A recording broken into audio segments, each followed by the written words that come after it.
Assalamualaikum warahmatullahi wabarakatuh. My name is Nela Amalia.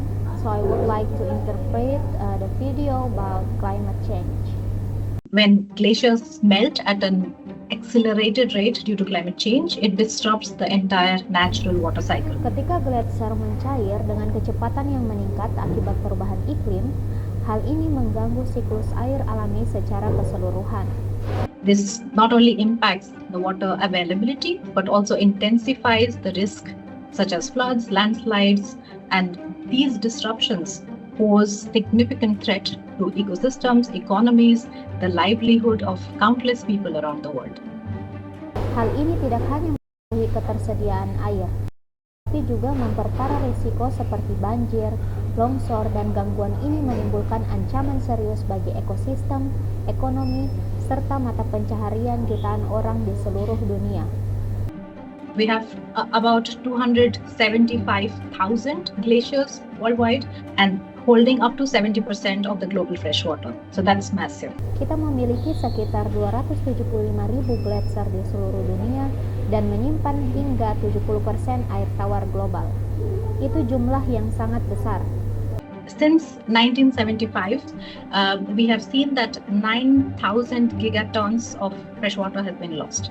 So to put this into perspective, this is the size of Germany and the height of 25 meters. Sejak 1975, kita telah melihat bahwa 9.000 gigaton air tawar telah hilang. Untuk memberikan gambaran, ini setara dengan ukuran Jerman dan ketinggian 25 meter. In Switzerland, for example, in the last 2 years, in 2022 and 2023 alone, 10% of the Swiss glaciers melted away. Di Swiss, misalnya dalam 2 tahun terakhir, pada 2002 dan 2023 saja, 10% gletser Swiss mencair. Melting glaciers also directly impact the sea level rise.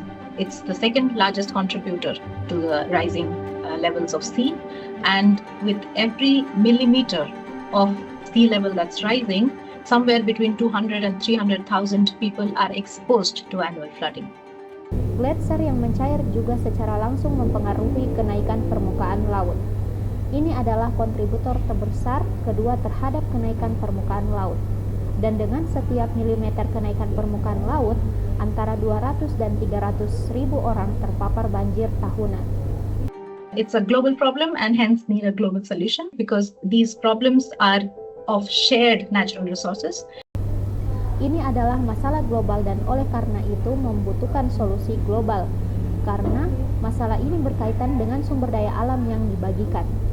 This dedicated high-level conference on glaciers that is happening in Dushanbe, it will serve as a platform to create awareness about the alarming consequences of glacier loss that we are seeing at the moment. Konferensi tingkat tinggi yang khusus membahas gletser yang berlangsung di Dushanbe akan menjadi platform untuk meningkatkan kesadaran tentang konsekuensi mengkhawatirkan dari hilangnya gletser yang kita saksikan saat ini. But at the same time, we also hope that this will generate massive political momentum. At the end of the conference, there will also be an adoption of a final comprehensive declaration, and the declaration will outline actionable commitments, partnerships, initiatives to implement this. Namun, pada saat yang sama, kami juga berharap hal ini akan menghasilkan momentum politik yang besar. Pada akhir konferensi, akan ada pengesahan deklarasi komprehensif akhir, dan deklarasi tersebut akan menguraikan komitmen yang dapat dilaksanakan, kemitraan, dan inisiatif untuk diimplementasikan. This document will be formally presented in the UN General Assembly later this year, so this is going to be one of the major outcomes of this conference. Dokumen ini akan secara resmi disajikan di Majelis Umum PBB pada akhir tahun ini. We need to act now, and the only way to preserve our glaciers is to stabilize the climate and to reduce global warming. Kita harus bertindak sekarang, dan satu-satunya cara untuk melestarikan gletser kita adalah dengan menstabilkan iklim dan mengurangi pemanasan global.